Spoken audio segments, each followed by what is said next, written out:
Le chien va dire au revoir à son maître policier, mais remarque quelque chose d'étrange et arrête le médecin. Les lumières fluorescentes de l'unité de soins intensifs d'Atlanta Memorial projettent de dures ombres sur le visage pâle de Sarah Collins, tandis que Max appuie son nez contre la fenêtre d'observation. Quelque chose ne va pas. Le Malinois Belge-Ambert suit du regard les mouvements du docteur Morrison, un grognement bas se formant dans sa gorge. L'officier Mike Rodriguez pourrait l'ignorer, mais ce n'est pas le genre de réaction qu'il prend à la légère. « Facile, mon garçon », chuchote Mike. Mais les oreilles de Max restent collées en arrière, son corps tendu de tension.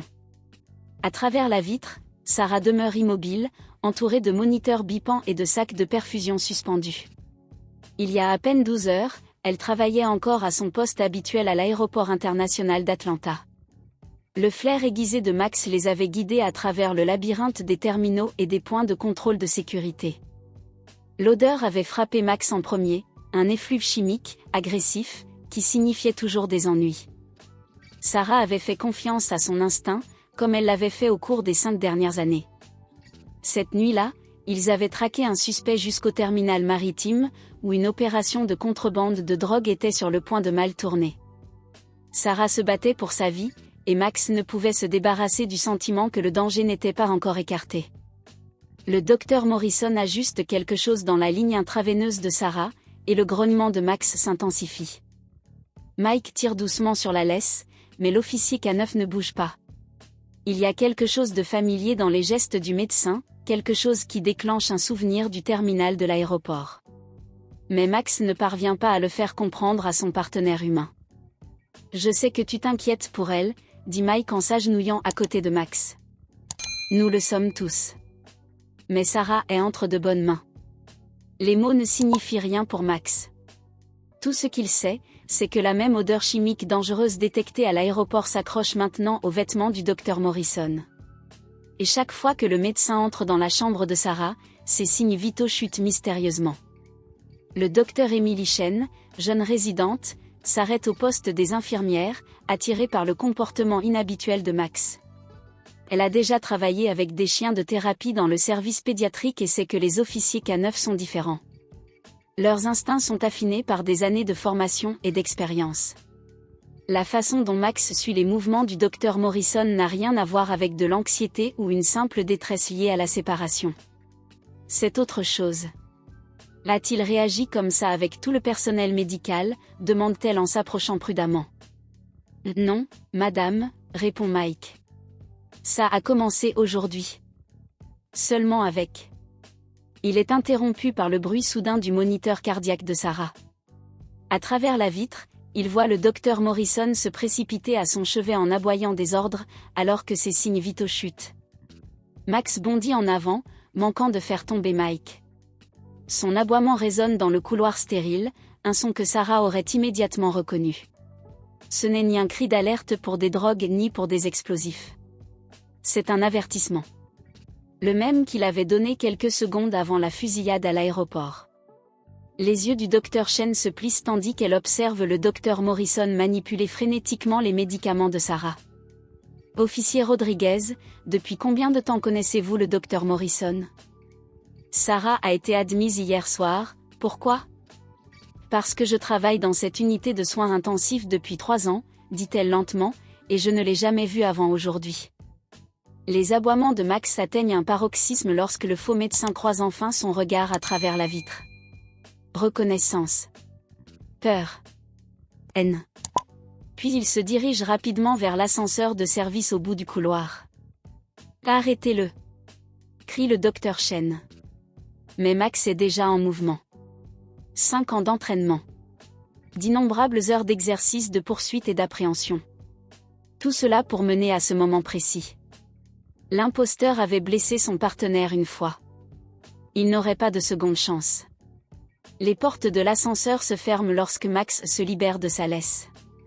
Le cri de Mike et le halètement du docteur Chen s'estompent derrière lui alors qu'il bondit dans le couloir, ses griffes claquant contre le sol poli. Il n'a qu'une seule chance d'empêcher ce que ses sens aiguisés ont perçu depuis le début. Sarah a toujours dit que Max était plus qu'un simple chien policier. Il était son ange gardien.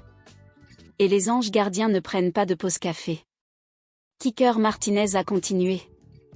Les manifestes signalés par Sarah remontaient tous à un entrepreneur militaire privé, le même pour lequel Wilson travaillait. Ils avaient des contrats gouvernementaux depuis des années pour fournir des fournitures médicales aux zones de conflit et utilisaient les mêmes routes pour faire passer de la drogue en contrebande. Mike a fini par se cacher à la vue de tous. Une agitation dans le couloir les interrompit. Max fut immédiatement debout, les poils hérissés. À travers la fenêtre du bureau de sécurité, ils virent un groupe d'hommes en costume sombre s'approcher du poste des infirmières, flanqués des administrateurs de l'hôpital. Les agents fédéraux, marmonna Martinez. Quelqu'un essaie de contenir cela. Le téléavertisseur du docteur Chen sonna. Un code explosa, la chambre de Sarah. Son moniteur cardiaque affichait des irrégularités. Mais Max ne se dirigeait pas vers la porte. Au lieu de cela, il recula, se positionnant entre eux et la grille de ventilation dans le coin. L'odeur les frappa un instant plus tard, un produit chimique amer, un gaz toxique. Mike cria, mais Max était déjà en mouvement. Il bondit sur l'alarme incendie la plus proche, ses mâchoires se refermant sur le couvercle en plastique. Le cri strident de l'alarme se mêla au sifflement soudain des bouches d'aération. Les protocoles d'urgence se déclenchèrent instantanément, les portes coupe-feu se fermèrent alors que le système de ventilation s'inversait, aspirant l'air contaminé hors du bâtiment. Dans le chaos de l'évacuation, personne ne remarqua les hommes en costume sombre s'éloigner discrètement ni la camionnette banalisée quitter le parking à toute vitesse. Des heures plus tard, dans une aile sécurisée de l'hôpital général d'Atlanta, à l'autre bout de la ville, Sarah Collins ouvrit enfin les yeux. La pièce était différente, la vue inconnue. Mais la tête de Max posée sur son lit était exactement là où elle devait être. « Les partenaires » murmura-t-elle d'une voix enrouée. La queue de Max cogna contre le sol alors que le docteur Chen se précipitait pour vérifier ses signes vitaux. « Les avons-nous eus » Mike entra dans son champ de vision. « Pas tous, pas encore. Mais grâce à Max, nous avons assez de preuves pour faire éclater toute cette affaire. Le véritable groupe de travail du FBI est impliqué maintenant. Le légitime. Pas ces imposteurs de ce matin. » La main de Sarah trouva l'oreille de Max, gratifiant cet endroit spécial qui lui faisait fermer les yeux de contentement. « Bon garçon » murmura-t-elle. « Je savais que tu le découvrirais. » Mais Max gardait une oreille attentive, un œil ouvert. Le jeu n'était pas terminé.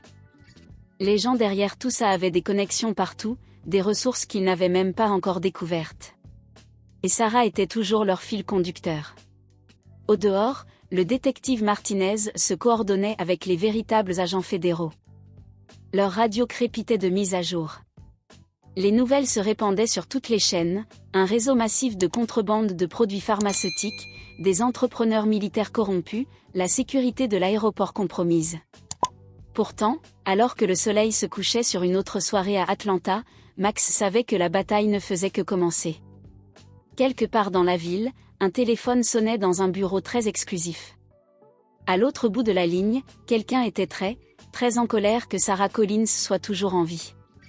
Ils avaient essayé de la faire taire avec des balles. Ils avaient essayé de la faire taire avec du poison. Ils avaient échoué. Max s'installa en position de garde, fixant la porte simple de la nouvelle chambre de Sarah. Laissez-les réessayer. Cette fois, ils seraient prêts. Les générateurs de secours d'Atlanta General bourdonnèrent à la vie alors que le réseau de la ville s'éteignait, un bloc après l'autre. Le blackout s'étendait comme de l'encre renversée à travers l'horizon. Les oreilles de Max se dressèrent au bruit lointain des sirènes. « Ce n'est pas une coïncidence », dit Sarah depuis son lit d'hôpital. Sa voix était plus forte maintenant, après 3 jours de récupération. Elle avait insisté pour garder les lumières éteintes dans sa chambre, laissant leurs yeux s'adapter à l'obscurité. Ils font leur mouvement. Le docteur Chen vérifia les systèmes de sauvegarde, scrutant les moniteurs de Sarah. La sécurité a doublé à cet étage, et nous avons de véritables agents du FBI à chaque. Elle s'arrêta net alors que Max se levait soudainement, le nez en l'air. Le Malinois belge s'avança vers la porte, son langage corporel déclenchant toutes les alarmes dans l'esprit entraîné de Sarah. Ce n'était pas une posture d'alerte face au danger. C'était autre chose. De la reconnaissance. Sarah commença à s'asseoir, mais Mike lui pressa doucement le dos. Reste en bas, murmura-t-il, sa main se déplaçant vers son arme de service. Qu'est-ce que c'est, mec? La réponse vint sous la forme d'une cascade de pannes. Les générateurs bégayèrent. Les serrures électroniques du service sécurisé se décliquetèrent. Enfin, les ordinateurs du poste des infirmiers.